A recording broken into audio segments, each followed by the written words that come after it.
This is the L2C Media Network, and this is Sports Final, presented by the L2C Media Network from the Fred McLeod Sports Desk at the Tom O'Neill Studios in Jackson. I'm Harry Von Stuttgart, your announcer. And now, here with the details that makes the headlines in the world of sports go round and round,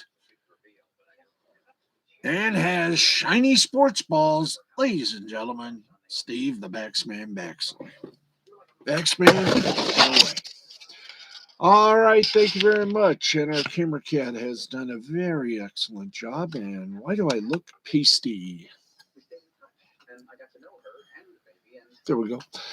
Hi, everybody. Steve here. Welcome to what Terry didn't tell you is the end of, well, we're not going to say the end of Sports Final. It's an evolution of Sports Final. We'll explain more at the end. But wow.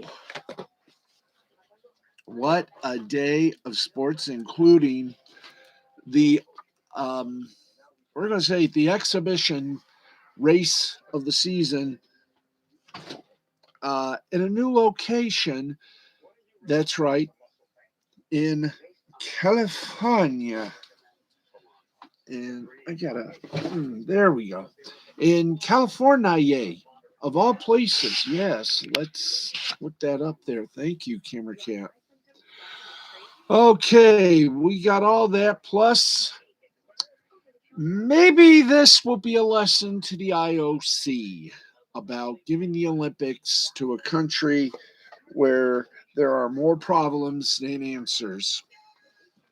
And very little to no transparency. We'll explain that as well. But first, as we do,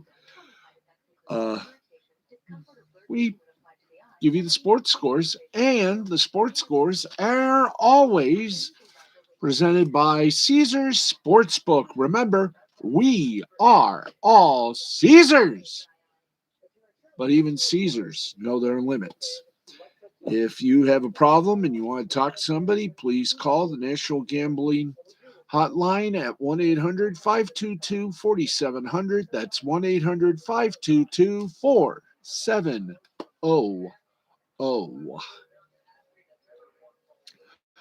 Okay, let's go for the gold.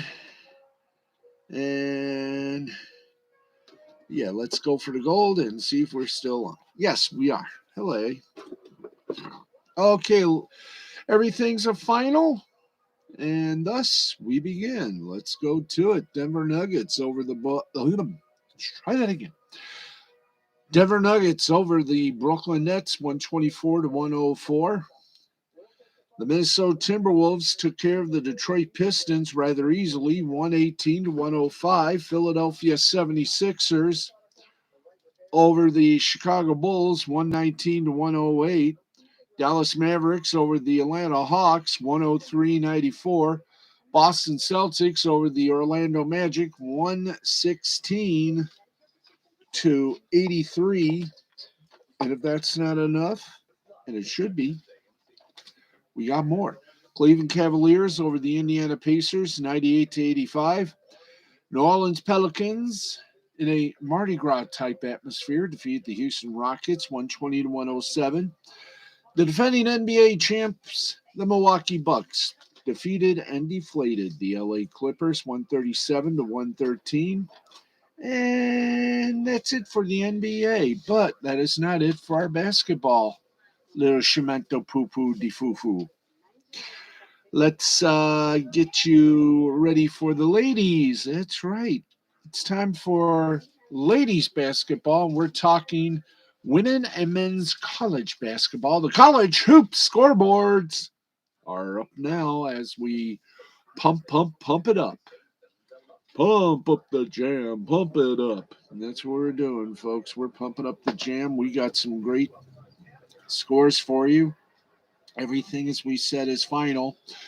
Number 2, Stanford over USC, 83-57. Number 4, Louisville 100, Syracuse 64.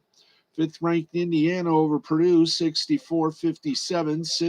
Sixth ranked Michigan over 21 ranked Iowa 98-90. 10th ranked UConn over 7th ranked Tennessee 75-56. 8th ranked Arizona over Oregon State 73-61. 9th ranked Baylor over 13th ranked Texas 63-55. Florida over 14th ranked Georgia by a score of 54-51. 17th ranked Maryland over Nebraska 80-65. Arizona State over 19th ranked Oregon 55-49. Florida State over 20th ranked Notre Dame 70-65, and 24th ranked North Carolina defeated Miami 85-38. That was the ladies. Yes, friends, that was the ladies. Let's go now to the men, and why in the sangria of heck. All right. Oh boy. We hit the men's thing. We hit the men's button for the NCAA, and we get Olympic coverage. We're not doing the Olympic coverage yet. Oi, oi, oi, oi, oi, oi, oi. There we go. Let's get some piling here. Oh, hello.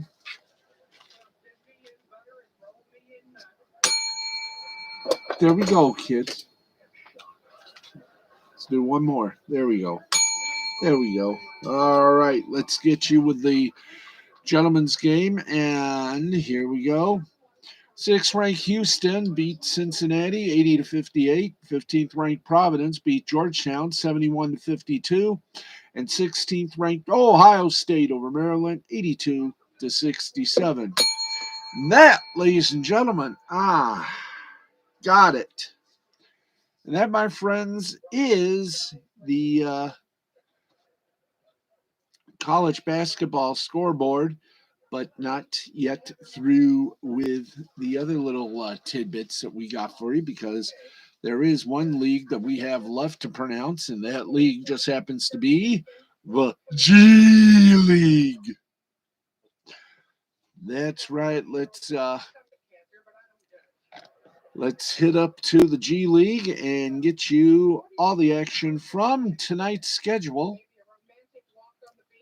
There we are. Hey, it automatically hits it. All right. Thank you, guys. Grand Rapids Gold beat the Maine Celtics 111-97. Lakeland Magic over the Greensboro Storm 107-97. Fort Wayne Mad Ants over the Wisconsin Herd 113-110. Memphis Hustle over the Texas Legends 110-97. Sioux Falls Skyforce over the Birmingham Squadron 111-104. Westchester Knicks over the Windy City Bulls 117-111. And finally, the South Bay Lakers over the Santa Cruz Warriors, bang bang, 112-110. And that is the Sunday listings for tonight. Of course, Monday, 4 games in the G League. Thank you. 4 games in the G League on Monday. They are, thank you very much, the Agua Caliente Clippers versus the Oklahoma City Blue. That game you can catch from Oklahoma City, Oklahoma on the NBAGleague.com and on KINB 105.3 FM. 7 o'clock game, Long Island Nets, Motor City Cruise from Detroit, Michigan, the Wayne State Fieldhouse. That game also on NBAGleague.com. Lakeland Magic takes on the Westchester Knicks from Bridgeport, Connecticut, NBAGleague.com. That also at 7 p.m. At 7:30, it's the Austin Spurs Iowa Wolves game from Des Moines, Iowa, the Wells Fargo Arena. NBA G League and Valley Sports Southwest will handle the play-by-play of that game. And those are the games on Monday. All right, so we are done with our basketball coverage. That's correct. Our coverage. And if we are ready, not yet, let's take you from the hardwood to the fake synthetic ice. It's time for the NHL. Very light schedule tonight. How light a schedule, believe it or not. Two games to be played tomorrow, 7 p.m. Both games, Hurricanes and the Leafs, and the New Jersey Devils and Ottawa Senators. So there you go. No games tonight, but two games Monday night. And we're not done. We might be done shortly because I have a feeling there are no college games to speak of. We will find out for you. Oh, no games scheduled for the men. How about for the ladies? They had to have some games going on, and they sure do. Here we go. The ECAC, Brown and Dartmouth battled out to a 3-3 tie in overtime. Eighth-ranked Quinnipiac lost to St. Lawrence 5-1. Seventh-ranked Colgate lost to Cornell 3-2. In Hockey East, Providence defeated Holy Cross in overtime 3-2. And in the WCHA, it was St. Cloud State over St. Thomas 3-2. And those were the collegiate games played today. Right now, let's check in with the minor leagues, and we go first to the American Hockey League. And let's get you scores from tonight's games, if there were any for tonight. And let's rock and roll. Only one game tonight in the AHL. The Manitoba Moose defeated the Texas Stars in a shootout 2-1. Let's now take you to the Big O. That's right. We're taking you now to the Big O. That's the Ontario Hockey League. See if there are any action. And there were 8 games. Let's hope it was a complete 8 games.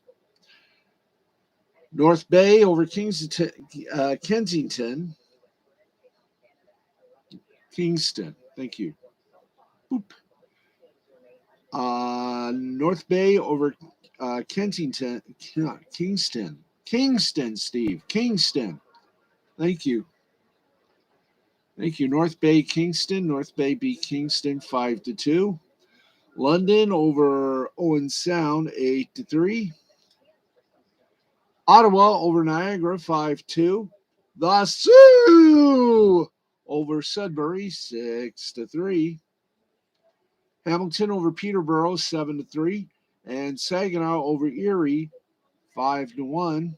Other two games, hey, it was a full slate, folks. No cancellations. Oshawa over Barrie 3-1. And Sarnia over Windsor 6-2. And with that, we continue on our little tap dance-a-vu. Yes, the tap dance that we do right now with the list of Hockey League action. That's right. We gone to the American. Let's go to the ECHL, the East Coast Hockey League, or as we call it in full, the ECHO. So here we go. Score time. Let's rock and ride this puppy. See if we got any games happening tonight. And nope. So the games will be, we got one game on Tuesday. So there you go. The Echo took a Sunday off.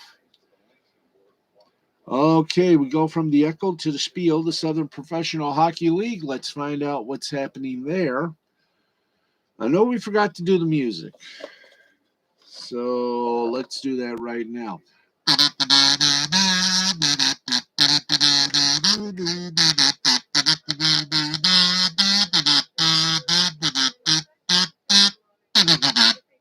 There you go, a little Hockey Night in Canada. On the musical instrument of love, ladies and gentlemen, it's the kazoo. Never, never leave without it. If I can get some other kazoos, I am going to try to invent the kazoo bagpipe. Yes, bagpipes made out of kazoos. That is something I would love to see. All right, let's get to the spiel. And let's go to said spiel. And right now, let's go and take you to the skulls. That's right. Ooh, we got some biggies here. Let's go to it. Quad City Storm over the Peoria Rivermen in overtime, 3-2. And the Evansville Thunderbolts over the Vermilion County Bobcats, 2-1. And that is the spiel. Let's go to the FIPL, the Federal Prospects Hockey League. See if we got any action for you. Yes, let's see if we got any action for you on tonight's slate of fun. Enjoy, and I do believe we do. And we do, diddly do. We got 1, 2, 3, 4, no, 1, 2. We got 2 games on a Sunday. Watertown defeated Carolina 6-4, and Port Huron defeated Binghamton by a score of 7-6. And that is it for our hockey segment. It is 52 minutes past the hour of 11 o'clock. You gotta be kidding me. We started a little too early, but what the hell? We usually start at midnight. Oh boy. Well, what the heck? We were supposed to start at midnight, but we decided to do it at 11:35. So we are weirdly affirmational. We put it that way. Okay. Let us rock and ride this little memorial service up and down and across your dial right here, right now. We're going back. Yes, we have to go back. Why? Because we got headlines for you coming up. And for that, uh, let us give you some headlines, give you details of them. Before we do anything, usually we would promote Nick Rakita. Nick's not on tonight. However, we want to promote ourselves, so we shall. We hope you'll join me Monday, Wednesday, and Friday at 10 p.m. Eastern Time on our Twitch channel. I'll post up the Twitch channel and logo and everything. We will be doing an extension of my Last Call Cafe broadcast on Spreaker. Almost said Spotify. Spreaker. Monday, we're going to do entertainment news.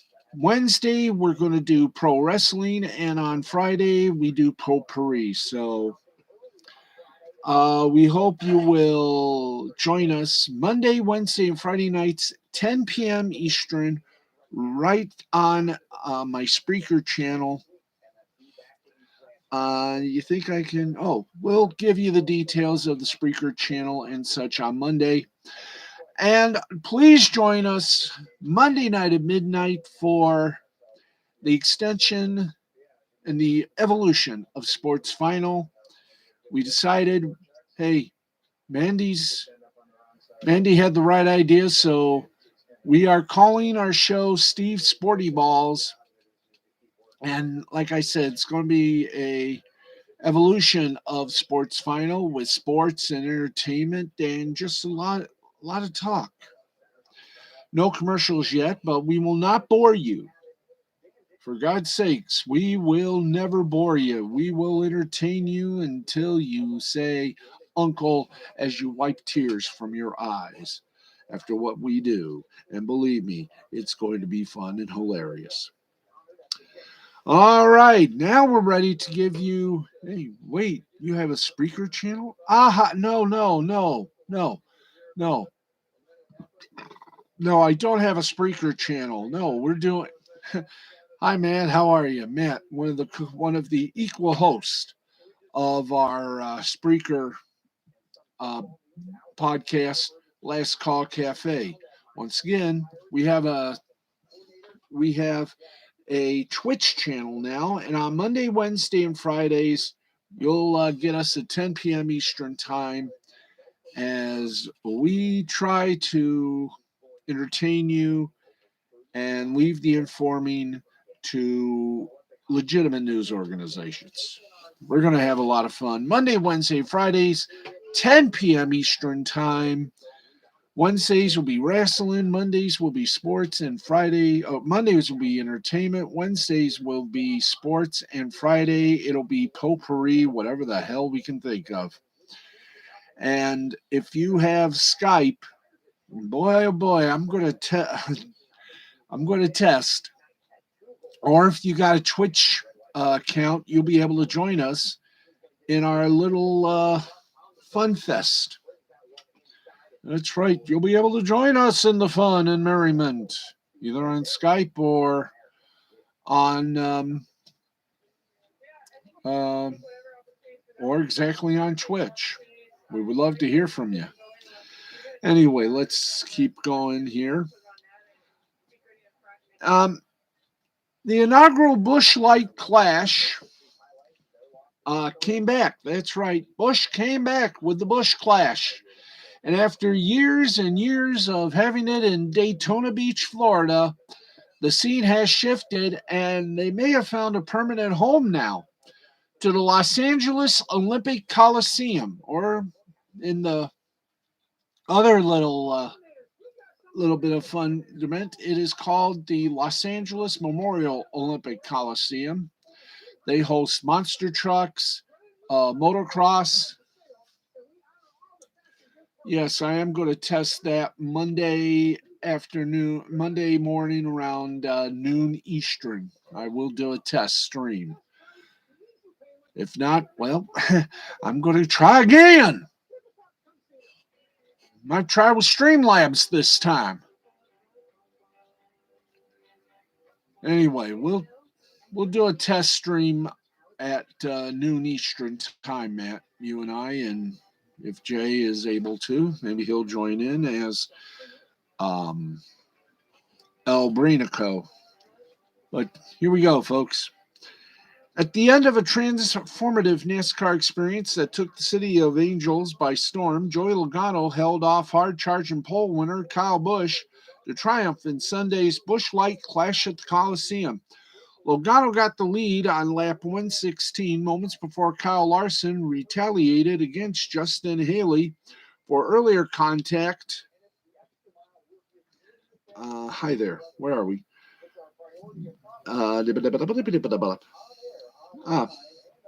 Man, this thing goes bonkers. Retaliated against Justin Haley for earlier contact that was not of Haley's doing. Larson steered toward the bottom of the track, knocking Haley's Chevrolet into the concrete Jersey barrier on the front stretch. In the competitive debut of the next-gen race car, boink, boink, Logano had control of the race for the restart on lap 117 and held the top spot to the finish. With Busch frustrated in pursuit on the quarter-mile track built for the NASCAR Cup Series event in iconic Los Angeles Memorial Olympic Coliseum as part of NASCAR's daring foray into downtown Los Angeles. It was an exhibition race, but what an exhibition. Rapper Pitbull, who co-owns Track Horse Racing with Justin Marks, warmed up the crowd with a 45-minute set before the green flag. At the halfway break in the 150-lap event, crews changed tires and made adjustments to the next-gen cars as rapper Ice Cube filled the Coliseum with loud, rhythmic music. A pantheon of California sports stars, among them former University of Southern California tailback Reggie Bush and LA Dodger manager Dave Roberts, joined NASCAR Hall of Famer Jeff Gordon in a corps of grand marshals and shouted the command to start the engines. Yay. The race itself crystallized into a battle among Logano, Busch, Larson, and Austin Dillon. After the final restart, Lawson briefly took second from Busch, who regained the spot with more than 20 laps left and charged after Logano. Dillon passed Larson to finish third. Eric Jones ran fourth after overtaking the reigning Cup Series champion in the closing laps. Larson held fifth as William Byron, Cole Custer, Christopher Bell, A.J. Allmendinger, and Kevin Harvick completed the top 10. Busch earned the pole position for the main event, the Daytona 500 from Daytona, Florida. With a wire-to-wire victory in Sunday's first heat race with Daniel Suarez, Ricky Stenhouse, and Ryan Blaney joining him in the clash as the second, third, and fourth place finishers. Blaney used his bumper to shove past Denny Hamlin to claim the final transfer spot from the opening heat. In fact, drivers who started first won all 4 heat races with no one else leading a lap. Tyler Reddick dominated Heat 2, winning by a full straightaway, as Chase Briscoe, Dillon, and Custer qualified behind him. Driving for Cowlig Racing's newly minted NASCAR Cup Series team, Haley took the third heat with Byron Bell and Chase Elliott joining him in the main event. In Heat 4, Logano and Larson ran 1 and 2, with defending Daytona 500 winner Michael McDowell and Jones taking the final 2 transfer positions. Hamlin made the clash by winning the first of 2 last chance qualifiers, with Harvick and Allmendinger finishing second and third to advance. Now, the first last chance qualifier was relatively tame by short track standards. The second was utter chaos. After hitting everything but the lottery, as Fox broadcaster Mike Joy put it, Ty Dillon took the checkered flag, but was demoted to the rear for jumping the final restart with 3 of the 50 laps left. That gave Ryan Preece the race win in the final 2 transfer spots to Bubba Wallace and Harrison Burton, who was spun while leading on lap 47. The second LCQ featured 7 cautions and saw strong contenders Kurt Busch and Alec Bowman eliminated when their cars sustained irreparable damage. Sunday's Clash exhibition race was a historic day for the sport, marking the first time the event was held outside of Daytona International Speedway. The LA Memorial Coliseum, home to the USC Trojans, among others, was transformed from grass to a 0.25-mile asphalt circuit. Post-race technical inspection is complete in the Cup garage, confirming Logano as the race winner. NASCAR Cup Series will return to action February 15th through the 20th at Daytona, with the Daytona 500 on Fox, as always. So there you go. You got me in full now. So there you go. We got more headlines for you. Yes, we do have more headlines. Let's get to it. And we're going to be talking about the Pro Bowl in a few moments, folks, but might as well do it now.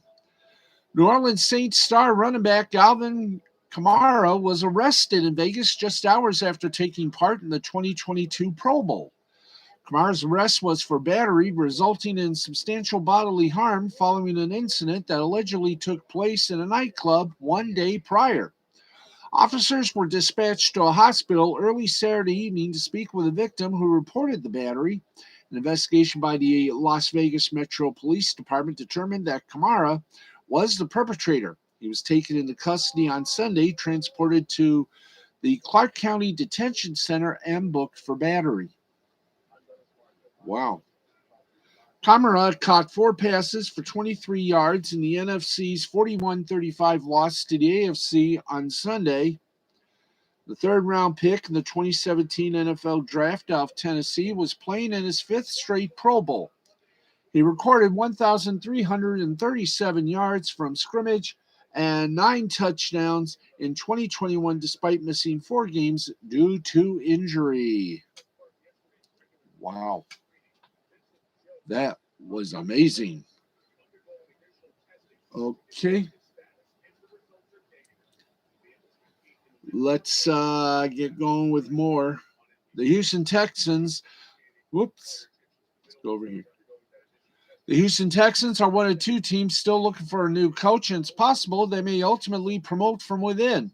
Houston is considering associate head coach and defensive coordinator Lovie Smith for its vacancy, so says Jason LaCanfora, the NFL insider for CBS Sports.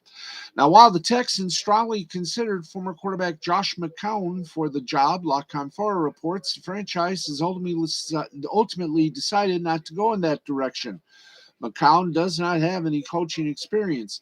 Ex-Miami Dolphin coach Brian Flores remains a candidate for a job, according to multiple reports. Yes, that Brian Flores, who is suing the NFL for, to be blunt, racism. Now, Smith just wrapped up his first season with Houston, and while he's long been considered an option by the Texans, talks with him recently picked up as the franchise nears the end of its process, according to Adam Schefter of ESPN. The 2005 NFL Coach of the Year, Smith is widely known for his 9-year stint with the Chicago Bears, where he won the NFC North 3 times, took the Bears to the Super Bowl. 41, no, 41. Yeah. XLI. While Chicago fell to the Indianapolis Colts, that Super Bowl was the first to feature 2 black head coaches. Smith had just 3 losing seasons. That's right. Smith just had 3 losing seasons during his tenure with the Bears and was fired after going 10-6 in 2012, compiling an 81-63 record with the franchise. After taking a year off, he was hired to lead the Tampa Bay Buccaneers, but was fired after going 8-24 in 2 seasons. Wanting to remain a head coach, Smith returned to the college ranks in 2016. When he took over at Illinois, he led the Illini for 4 seasons, going 17-39 overall during his tenure. He was fired after a 2-5 start in 2020, which led to his return to the National Football League to lead the Texans defense under last year's coach, David Culley. The 63-year-old defensive mind has the experience and leadership necessary to help orchestrate a turnaround in Houston, though it will be a challenging task. Smith's hiring is not official, but if he is promoted by the Texans, he will be the second minority coach hired this cycle, as the Dolphins landed San Fran 49er offensive coordinator Mike McDaniel earlier Sunday. There you go, right there in a nutshell. A-E-I-O-U, sometimes we do say why. Okay, let's keep going here. It is 12:08. We'll go an extra 30. Okay, and we just did the Pro Bowl, but we'll do it again in a little bit. But let's talk about golf and the AT&T Pebble Beach Open. Wow. Jordan Spieth shot 63 on Saturday in the 3rd round of the AT&T Pebble Beach Pro-Am, but he almost didn't complete the first 9 after his drive on the 8th hole went too far through the fairway. It came to rest on the literal edge of a cliff, which meant Spieth had a decision to make.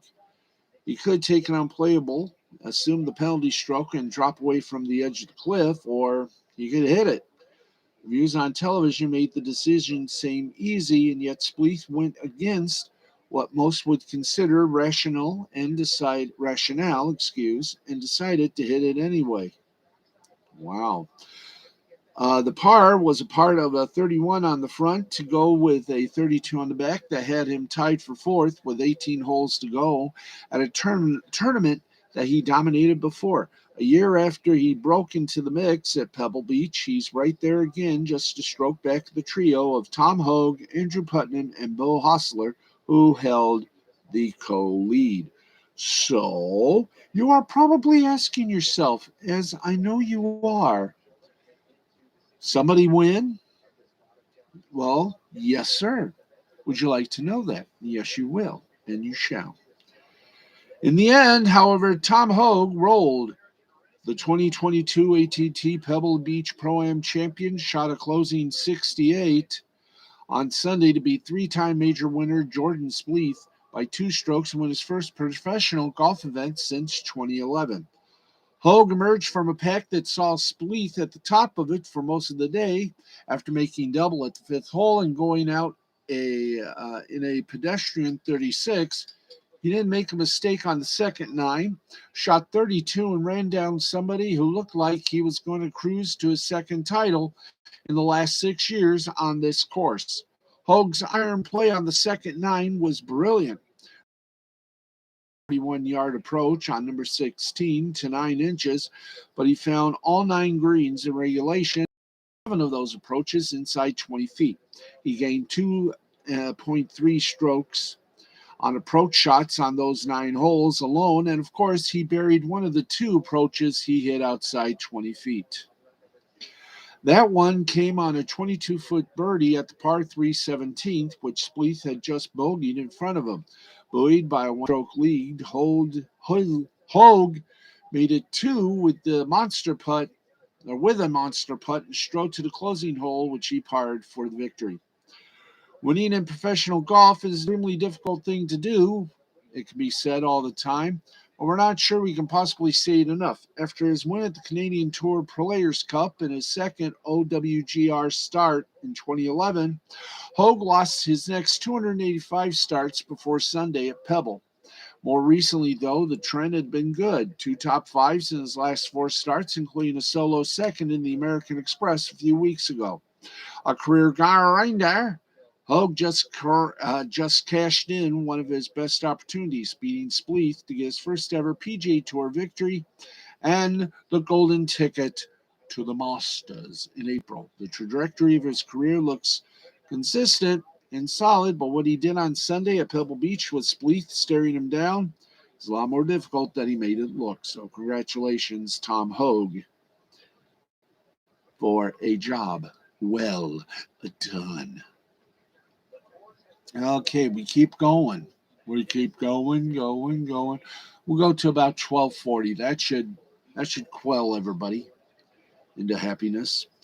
The 2022 Pro Bowl was interesting to say the least. Interceptions were the story of the first half as 6 passes were picked off during the first 2 quarters of Sunday's All-Star game from Las Vegas. The game was much cleaner in the second half as the AFC built a 20-point lead before having to hang on for a 41-35 win over the NFC.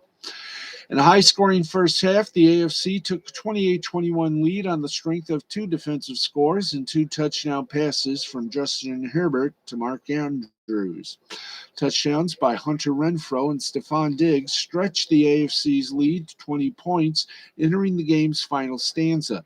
The NFC made things closer when Kyle Pitts and Stephon Diggs caught fourth quarter touchdown passes from Kyler Murray, but the AFC clinched its 5th consecutive when Mac Jones hit Najee Harris for a first down on a 4th and 2 play on the game's final possession.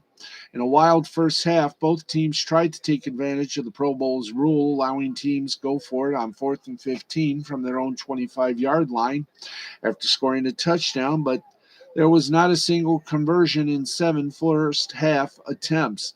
There was a touchdown on one of those plays, however, when Myles Garrett scored off of T.J. Watt's forced fumble off Kirk Cousins. It was the 3rd defensive touchdown of the first half as Darius Leonard and Antoine Winfield Jr. returned interceptions for scores.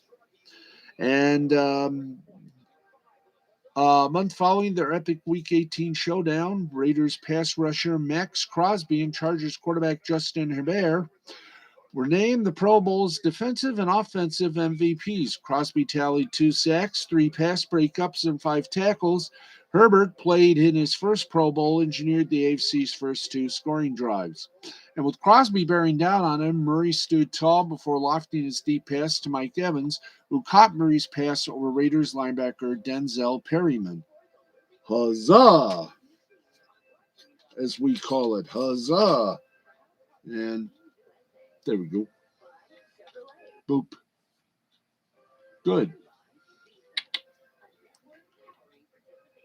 The best defensive play in the Pro Bowl was the AFC North's top 2 pass rushers added to the AFC's lead when Garrett scored off Watt's forced fumble. Since being first-round picks in the 2017 NFL Draft, Watt and Garrett have combined for 122.5 sacks.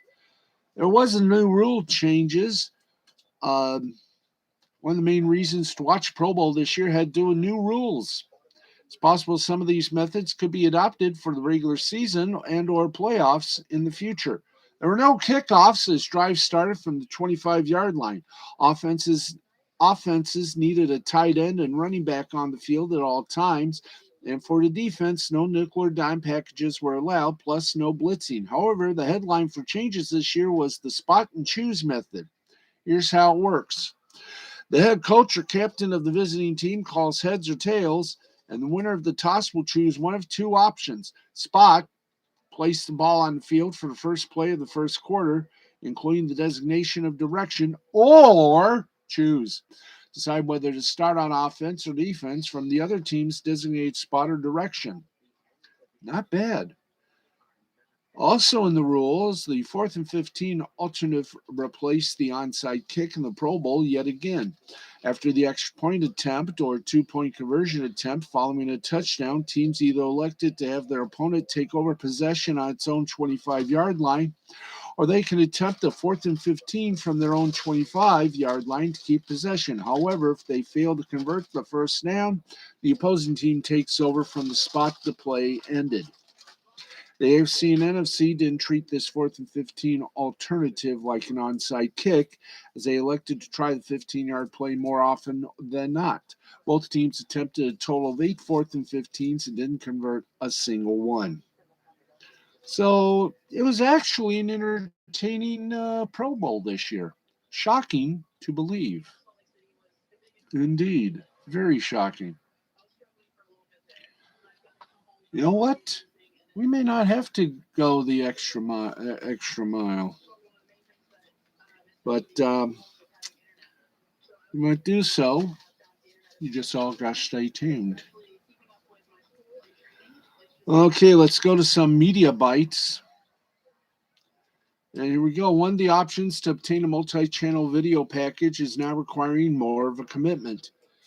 As Philip Swan of TV Answer Man wrote Sunday, Fubo TV has shifted from allowing new users to sign up for only 1 month following a 7-day free trial at a cost of $65 for a starter package to require them to sign up for at least 3 months at a cost of $195, equivalent to paying $65 3 times. However, a Fubo TV spokesperson told Swan they haven't committed to doing this permanently yet. There is some obvious logic to this for Fubo TV in terms of reducing the churn rate of people who sign up and then cancel shortly afterwards. Longer running subscriptions paid at the start of the subscription have some notable advantages for companies and were a significant part of the strategy behind the Athletics' growth, which led to their eventual purchase by the New York Times. However, there are potential trade-offs of losing potential customers if you're demanding a significant upfront commitment, and it's notable that many digital multi-channel video providers like Fubo TV initially marketed how their packages were easier to exit than those offered by conventional cable or satellite. Now, another notable part of this play from Fubo TV is how they're only committing to it as temporarily and experimenting. So far, Fubo TV is known as an operation that uses a lot of data to figure out what its customers do and don't like. And there's data here for them on how many potential customers they lose from this shift, especially with Swan's note that some of Football's sites, desktop now mobile, were still offering monthly plans earlier Sunday. If the new subscribers for Fubo TV drop off significantly as a result of this, it's easy enough for them to say, hey, we aired, we're offering monthly plans again. But if they don't, maybe quarterly only will continue. There's obvious noise to these results with the Winter Olympics currently ongoing, and with the Super Bowl next Sunday, 2 events that might prompt cord cutters to sign up for a virtual MVPD at higher rates than normal. But Fubo TV also presumably has data from past Olympics and Super Bowls that can help correct for some of that, maybe letting them filter out the Typhoon class subs from their underwater volcanoes. At any rate, this is indeed a significant shift, even if it is only experimenting at the moment. And it's one that other streams aren't making at the moment. YouTube TV, Hulu Plus Live TV, and DirecTV Stream are all still currently offering month-by-month plans, but if this proves to be value for Fubo TV, and if they do keep it permanently, it wouldn't be surprising to see at least some others follow suit. We'll keep you updated. And we got one more little Olympic bolt. Do we? No, we don't. I think we're done with the media stuff. Boo-hoo. Okay, let's get you over to a little soccer. That's right. Let's go to soccer scores from Sunday, as we normally do. Scottish Premiership. Lorde, thank you. Celtic over Motherwell 4-0. Rangers over Midlothian 5-0. In the FA Cup fourth round, Liverpool over Cardiff City 3-1. Nottingham Forest over Leicester City 4-1. Boreham Wood over Bournemouth 1-0. In the Africa Cup of Nations, the finals of that took place. Senegal and Egypt ended up full time at Goose Eggs, but Senegal won the Africa Cup of Nations with a 4-2 penalty shots. Club World Cup second round, Al Hilal defeated Al Jazeera, not Al Jazeera, but Al Jazeera by a score of 6-1. In the FA Women's Super League, Chelsea over Manchester City 1-0. Reading over Everton 2-1. Leicester City over Birmingham City 2-1. Tottenham Hotspur over Brighton and Hove Albion 4-0. And West Ham United over Aston Villa 2-1. In the Women's Championship of the FA, Durham over London City 2-1. Charlton Athletic over Watford 3-0. Same score, but Liverpool wins 3-0 over Coventry United. Sunderland and Sheffield United ended in a 2-2 tie, and the Bristol City over Crystal Palace 4-0. Scottish Women's Premier League 1, Celtic over Spartans 2-0. Rangers over Glasgow City 3-1. Hearts over Motherwell 1-0. Aberdeen Women over Hibernian 1-0. Patrick Thistle over Hamilton Academical 1-0. Welsh League Cup, Cardiff and Connah's Quay Nomads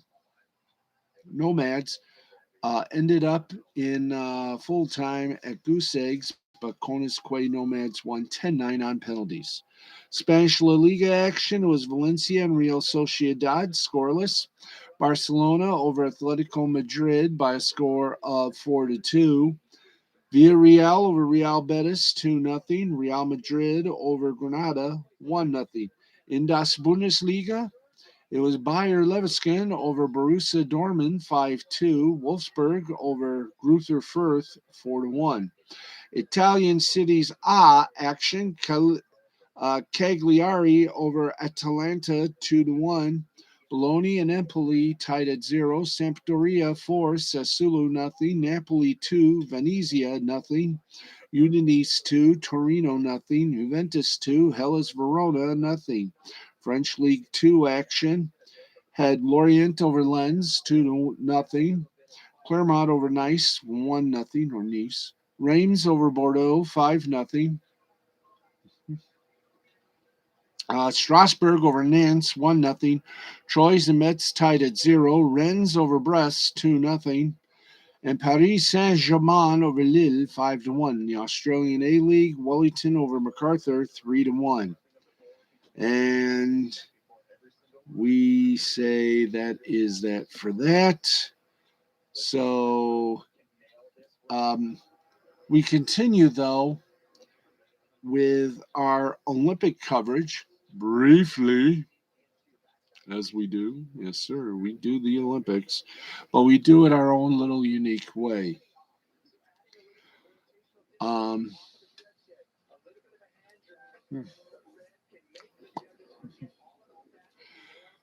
Let's see. Let's go to the medal count first of all. And here we go. The Russian Olympic Committee, thank you, has the most. They have 6 total: 2 gold, 2 silver, and 2 bronze. Norway is second, 2 golds, 1 bronze for 3. Japan has 1 gold, 2 bronze for 3, and they're in third. United States in fourth with no golds, 3 silver, no bronze for a total of 3. Austria, no gold, 2 silver, 1 bronze for 3. Italy, no gold, 2 silver, 1 bronze for 3. Sweden, 2 golds, no silver or bronze for 2. Germany, 1 gold, 1 silver, no bronze for 2. Netherlands, 1 gold, 1 silver for 2. Australia, 1 gold, no silver, 1 bronze for 2. Slovenia, same deal, 1 gold, 1 bronze, no silver, 2 medals. Canada, no gold, but 1 silver and 1 bronze. And can we not skip around? Thank you. Thank you. Can we? There we go. We won't go too much. Canada, no gold, but 1 silver, 1 bronze for 2. New Zealand, 1 gold. China, 1 gold. France, 1 silver. Hungary, 1 bronze. Finland, 1 bronze. Poland, 1 bronze. And the rest are all goose eggs. Also, well,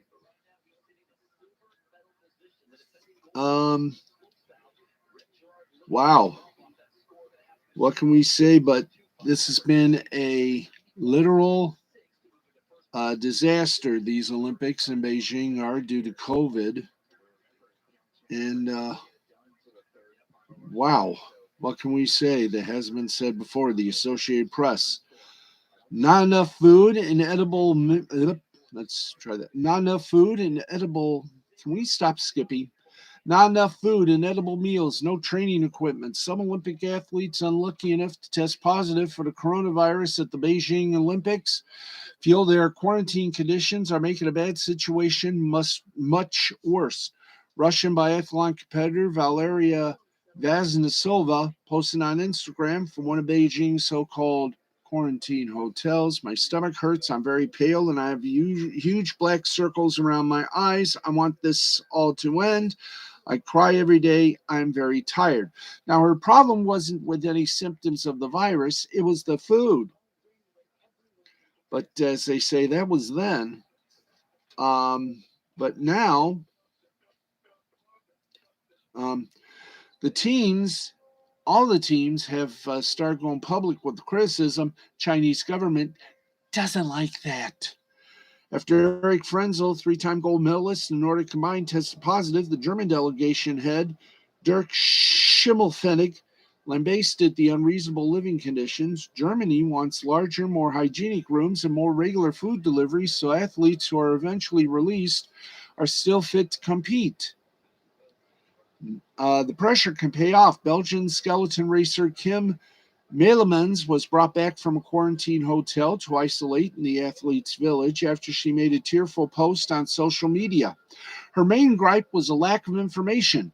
She was loaded into an ambulance and transported from one quarantine facility to another on a day she thought she was being released. Vasnesova passed her time in quarantine with a little detective work. When fetching the food left outside her door, she took a glance at the boxes left outside other rooms in her corridor, whose doors were labeled with signs to distinguish Olympians from other people working at the games who tested positive, such as team staff. She concluded the athletes were getting worse food and underlined it with a picture of food served to her team doctor, who had also tested positive and was living 2 floors below. He had fresh fruit, a salad, and prawns with broccoli. 2 days on from her criticism, Vestinova is still in quarantine, but things are looking up. Russian biathlon team spokesman Sergei Avaronov posted a picture of what he said was an improved meal delivered to Vasinova's room, including salmon, cucumber, sausage, and yogurt. A stationary bike will be delivered soon, he added. Vasinitsova is already smiling, and that's the main thing. Here's a little bon mot. I mean, they're even complaining about human rights. That's right. The call of the mountain. Hi there. Oops. Hey, let's get back. Thank you. The call of the mountain went out, and an avalanche of yelling has gone back the other way. If international revulsion towards our host, Beijing, China, was soundtrack or preamble to these Winter Olympics, and organizational chaos is fast becoming the theme now. This report from Daily Mail. That the games have begun. On Sunday, the source of anger towards Beijing 2022 were varied and widely distributed, spanning safety complaints about the extreme cold from the Swedes' fury and fear from the Russians and Poles over the quarantine hotels and food gripes by the Germans. Completing the chorus, the Finnish said the isolation facilities endured by one of their ice hockey players breached his human rights. Presumably, it is hard to pull off a sports washing drill when so much dirt keeps dropping into the sink. The illustration of the Swedes' concern was delivered by their medal hope, Frida Karlsson, trembling and close to collapse in the wake of finishing fifth in a 15-kilometer skiathlon in Zhangjiakou Mountains on Saturday evening. With the temperature reported at 24 degrees below with the wind chill factor, the Swedish team boss Anders Bjerström on Sunday was weighing up a plea to organizers to stage events earlier in the day for the sake of athletes' safety. Citing the International Ski Federation rules that set a minimum competition temperature of minus 20, he said, "We have the cold limits we have. There is not much to say about that. I do not know if they also measure wind effect. If FIS says it's minus 17 degrees and it's windy and it's minus 35 degrees with the wind chill, what do you do then?" The women's skiathlon competition started at 4 p.m. Frida Karlsson was completely destroyed by the cold. It's not good that the sprint starts even later. We have talked in the team about making a request to race earlier during the day if it's possible. Now, but while much has been made of the artificial snow on the slopes 200 kilometers north of Beijing, the weather has been severe, with broadcasting engineers reporting brutal minus 40 conditions in the wind last week. Those gusts also caused the postponement to Monday of the marquee men's downhill race in Yangning. On a day of acrimony, the most serious complaints centered on the conditions within the isolation facilities for positive COVID cases and close contacts.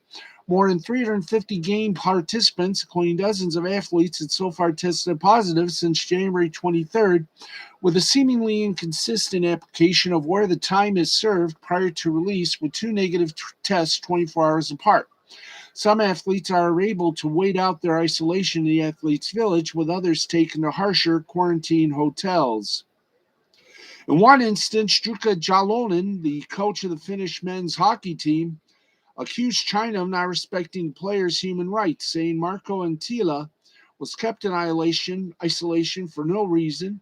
Antila tested positive 18 days ago, but has since repeatedly produced negatives, only to trigger a positive upon arrival in China via the more sensitive tests deployed by these games. Jalona said he was with the players and with the coaching staff for a week and nobody got any infections from him. We know that he's fully healthy, fully vaccinated, and ready to go, and that's why we think that China won't respect his human rights.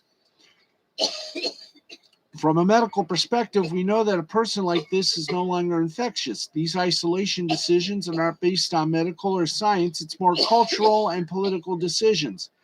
Equally stark comments came from the Polish short track speed skater Natalia Malzawiecka, who was briefly free to compete in the 500 meter on Saturday after a negative test, only to be recalled to isolation before the start following a positive hours later. She said, quote, "Something in me died on Saturday. I cry until I have no more tears. I can't understand this anymore. I no longer believe in any test, any Olympics. To me, this is a big joke. I hope whomever is managing this has a lot of fun." Now, criticizing the conditions in a quarantine hotel, we have already told you about the biathlon competitor from Russia. An IOC statement said, quote, "We feel for every athlete who cannot compete because of a COVID-19 infection. The protocols have been put in place to ensure safe Olympic Games for everyone." Meanwhile, the German ski coach Christian Schwager hit out at the food served at athletes at the aborted men's downhill. He said, quote, "The catering is extremely questionable. I would have expected that the Olympic Committee is capable of providing hot meals. There are crisps, some nuts, and chocolate, and nothing else. This shows a lack of focus on high-performance sport." The IOC said they will address the issue. Well, not only should the IOC, hey, Dandelion Fluff, hey, Deej. Oh boy, we're rolling on, folks. Rolling. That's right, and already hey, Candy Cane. What's shaking? Welcome everybody to this little fun little broadcast debut. And we want to remind you once again, Steve Sporty Balls debuts tomorrow night at midnight Eastern. right after a couple of podcasts that we tape on Spreaker at 11 o'clock, special Monday night 11 o'clock podcast taping. We'll be on at midnight with Steve Sporty Balls, sports talk, and more. That's right. And let's give you a little update as to what happened tonight. The competition on Monday in Beijing has been both heartbreaking and thrilling. Superstar Michaela Schifrin skied out in her first race in the giant slalom in a disappointing start to her Olympics. In figure skating, the U.S. had its highest finish in the team event in history with a silver. And still to come, the gold medal will be decided in men's snowboard slopestyle as Americans Red Girardi, Sean Fitzsimmons, and Chris Corning are headed to the final with 17-year-old Su Yim Ying, a surprising finalist from the host country. Let's get you some updates as we have a bot. Team USA won its first ever silver medal in the figure skating team event after two stellar performances on the final day. The Russian Olympic Committee soared to gold while Japan took bronze. After a rocky start in the pairs free skate by Alexa Kingerim and Brandon Fraser, ice dancers Evan Bates and Madison Chalk performed the season's best free dance to come in first and secure the much-needed 10 points they earned. A standing ovation from their teammates who cheered widely after the score was announced. Yay! Then Karen Chen took the ice in the women's free skate after an imperfect performance in her short program yesterday. She looked in the mood to conquer from her first jump, which was a double axel, triple toe combination. Afterwards, cameras panned to her family and friends back in California, including a young cousin wearing Chen's first competition dress. Viva! Now, earlier in the competition, 2021 world champion Anastasia Mishina and Alexander Galanimov from Russia had been stunning until their final lift when Galanimov lost his balance, fell, and dropped Mishina on the ice. They recovered, still finished first, though it was another reminder of that old skating truth. Ass is slippery, and dandelion fluff, good job. Gold medal in bot smiting. The U.S. team won bronze in both 2018 and 2014. At 32, Bates, four-time Olympian, became the oldest Olympic medalist in figure skating. Yay. Now, if there's one sentence you're likely going to hear over and over again at these Olympics, it's Camilla Vallieva makes history. The 15-year-old skating sensation from Russia became the first woman to land a quad at the Olympics in the women's free skate portion of the team competition. She didn't attempt one in the short program when women are not allowed to do quads. Very long story. And that's not enough. She landed two of them. To put this in context, U.S. skater Mira Nagasu became only the third woman to land a triple axel at the Olympics in 2018. That's 3.5 rotations. 4 years later, Vallieva and her two teammates, Anna Sharapakova and Alexandra Trusova, my tongue is going to be revolting me on the pronunciations. I'm going to be losing my tongue shortly. Are all doing 4 rotations. The triple axel is the highest scoring jump any U.S. woman is attempting at these games. Wow. In other news, Michaela Schifrin had a disappointing start to her 2022 Olympic Games with a did not finish in her first run of the women's giant slalom on Monday. The 26-year-old was the defending gold medalist on the event and was looking to become the first repeat champion since 1998. She hadn't recorded DNF in giant slalom since January of 2018. The expectations remain high for Schifrin, a 3-time Olympic medalist in Beijing. She's hoping to compete in all 4 remaining individual alpine skiing events, next expected to compete in the slalom on Wednesday. Ooh, that's going to be fun. And after an equipment malfunction, Estonian skier Kelly Sildaru somehow managed to land a jump on one ski. Hot doggies. The much hyped Olympic big air jump made its debut Monday morning in Beijing, the first permanent big air structure in the world. The ramp was constructed of concrete atop the former steel mill just outside of Beijing city center, and it's covered with artificial snow. It provided the first stage for men and women of free skiing uh, at the games. Snowboard Big Air made its Olympic debut in Pyeongchang 4 years ago, but Monday marked the first time skiers competed in the event at the Olympics. American born Chinese skier Eileen Gu, perhaps the most hyped rookie athlete at these games, qualified into Tuesday's final in fifth place. The 18-year-old has dominated women's free skiing. Hi, since winning 3 medals at the X Games in 2021, the first woman to do so in her first appearance. Now, in qualifying in Beijing, she landed a big double cork 1080 in her first run, but had equipment issues in her second and sat outside the top 12 when she took her third and final run. Before doing so, Gu passed and motioned to the starter that she wanted to wait for the wind to calm. After a few moments, she dropped in and landed a technical 900 with a Buick grab. See you in the finals, Gu said into the TV cameras after a score appeared on the board. Darian Stevens is the sole American skier to make it to Tuesday's final. Megan Oldham of Canada qualified first. And folks, if you love sledding, you'll love the luge.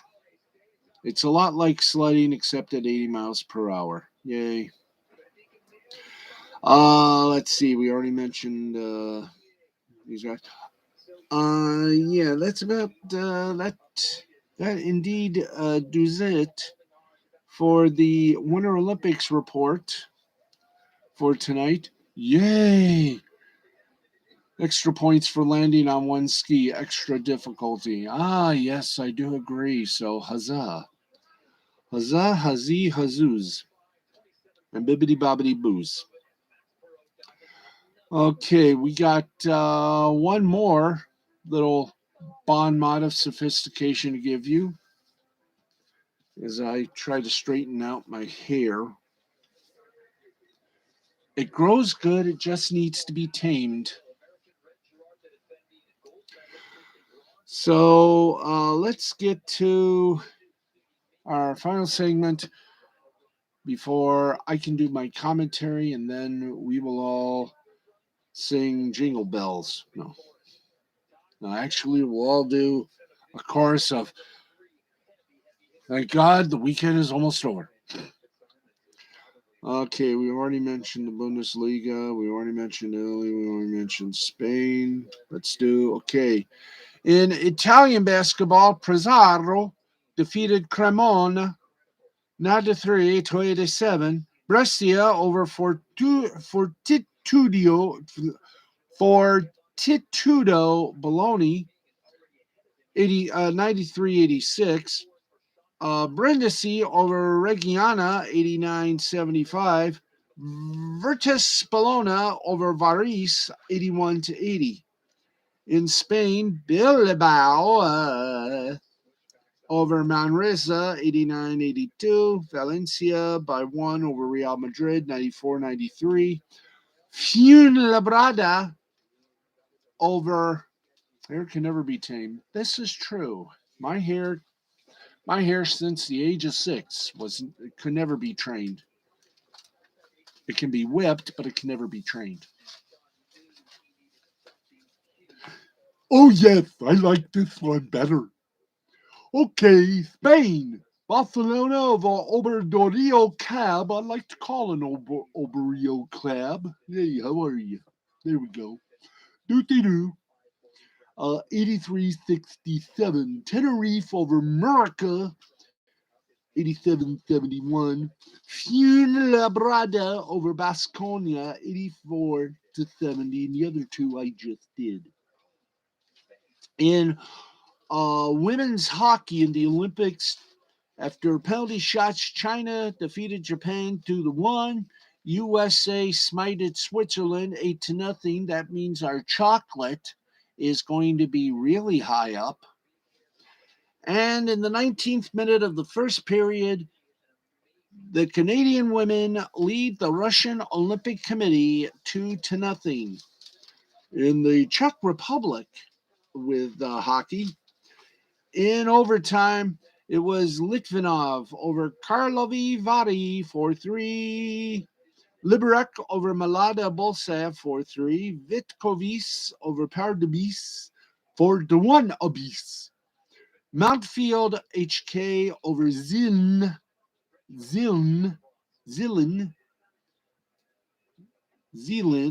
or Zlin, there, 4-0.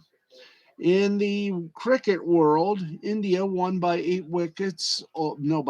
wickets over the West Indies. There you go. Yay. Mine is totally unruly. I'm ready for, I'm the fifth Beatle. I'm Fred. Fred the Beatle. There you go. Okay, we have done the impossible. And the impossible has been done.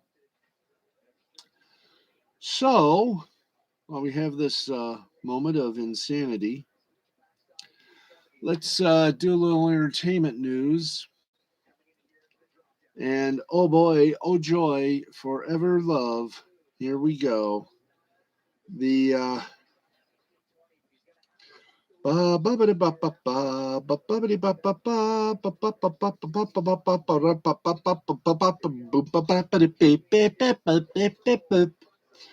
okay, let's give you a little domestic box office for the weekend. Yes. Come on. Let's see here. Where is... yes, I do believe this is the one that we have to do here. Yes, it is. Okay, let's give you the top 10 box office hits for this week, or this weekend. The Wolf and the Lion. Not bad. 10th place, $675,027. In 9th place, the 355 took in $14,177,390. Big Buscemi's. 8th place, American Underdog took in $25,882,720. In 7th place, yeah, this is total gross, by the way. Let's say here. Oh, here we go. We'll do gross. Okay. Wolf and the Lion in 10th place, $675,027. That's how it opened. 9th place, the 355 with $700,000. 8th place with American Underdog, $800,000. 7th place, Redeeming Love, $1,010,225. 6th place, The King's Man, $1,184,000. 5th place, Sing 2, sing, sing, sing, sing. Everybody do the thing. Hey. Sing 2 earned about $4,170,000. 4th place, Scream, screamed $4,730,256. 3rd place was Spider-Man No Way Home, $9,600,000. 2nd place, Moonfall, $10,005,000. And in first place, and boy, oh boy, when I tell you who it is, you probably will not believe it. Jackass Forever, $23,500,000. Holy guac.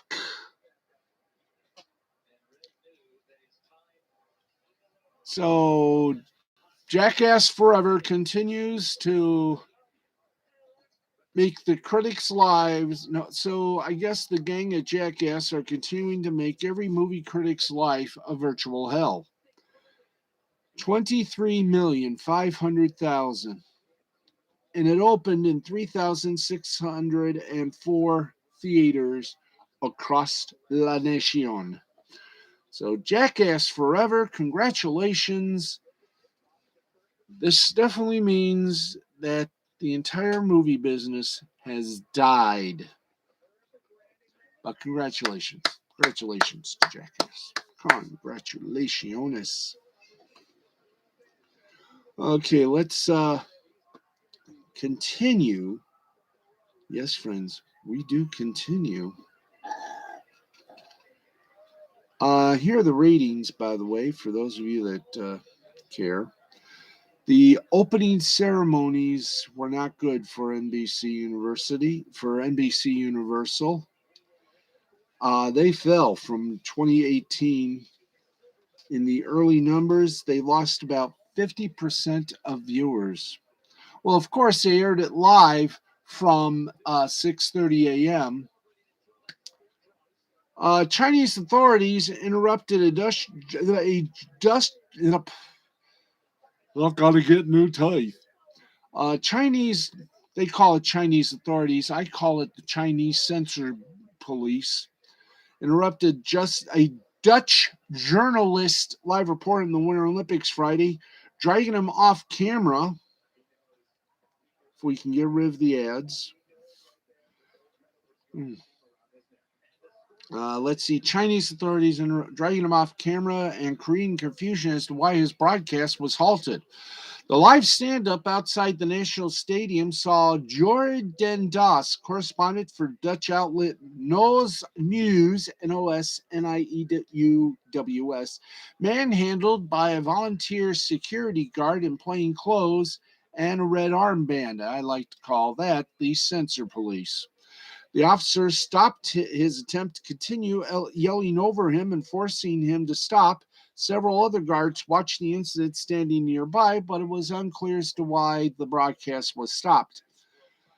When asked, they couldn't say what we had done wrong, the reporter wrote in a series of tweets. Quote, in recent weeks, we, like several foreign colleagues, have been hindered or stopped several times by the police while reporting on subjects related to the games. Therefore, it's hard to see last night's incident as isolated as the IOC claims, although such interference rarely happens live on broadcast. And now back to work. China's staging of the Winter Olympics was already under a cloud because of allegations of human rights violations and mistreatment of Chinese athletes and the treatment of the Muslim Uyghur people in Xinjiang province. U.S. President Joe Biden, whose wife, First Lady Dr. Jill Biden, attended the 2020 Tokyo Olympics in Japan, did not attend the opening ceremonies in Beijing. Chinese authorities have also taken a heavy hand with its COVID-free policies, which are attempting to keep the virus under control. It's obviously not working. Chinese authorities have constructed a vast network of bubbles, known officially as the closed loop, to separate athletes from Beijing. Despite the precautions, more than 300 coronavirus cases, about a third of them linked to athletes and team officials, have been detected in Beijing's recent Olympic arrivals. I'm just going to say this. I hate to say that the world told you so, but the world told you so. The IOC has got to do something because if this continues, this is going to have a black eye, not just to the IOC, but to Beijing hosting any more Olympics. What the world has seen so far is Olympics in chaos, and their goon squad, their thugs, their censorship police going willy-nilly on the journalists covering this event. Good night, Dandelion. We're almost done here.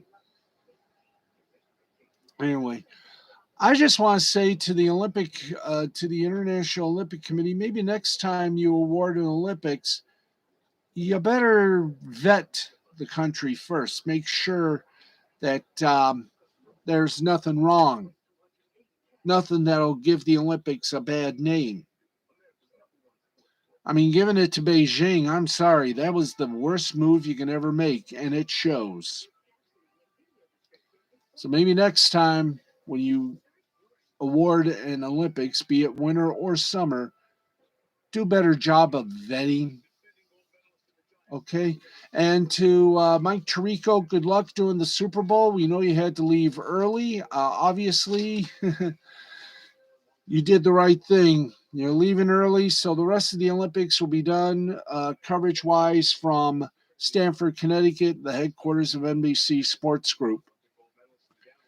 But, folks, that is going to wrap it up for us. And I tell you this, we got some breaking news. Disney Plus orders a small light Nat Geo limited series about Anne Frank, family's protector, from Tony Phelan, Joan Rotter, Susanna Vogel, and Keshet. So I'll just say this. Congratulations. Euphoria has been renewed for season 3 by HBO. And Peyton Elizabeth Lee and Milo Manheim to headline Disney Plus movie Prom Pack from Julie Bowen and Melvin Marr. And Pete Davidson from Saturday Night Live sought a truce with the city of Syracuse, New York, after booing at a college basketball game. Oh, joy. And let's go for one more. Happy anniversary, Queen Elizabeth.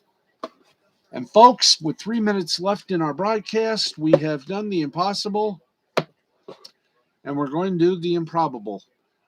Tomorrow, about noon Eastern time, well, no, I'm going to say tomorrow at about 5 p.m. Eastern time, I'm going to do a test stream on my Twitch channel, and hopefully it'll all work because I'm using Twitch Studio. I'm not using Streamlabs or OBS because somehow that sort of screwed things up with my YouTube.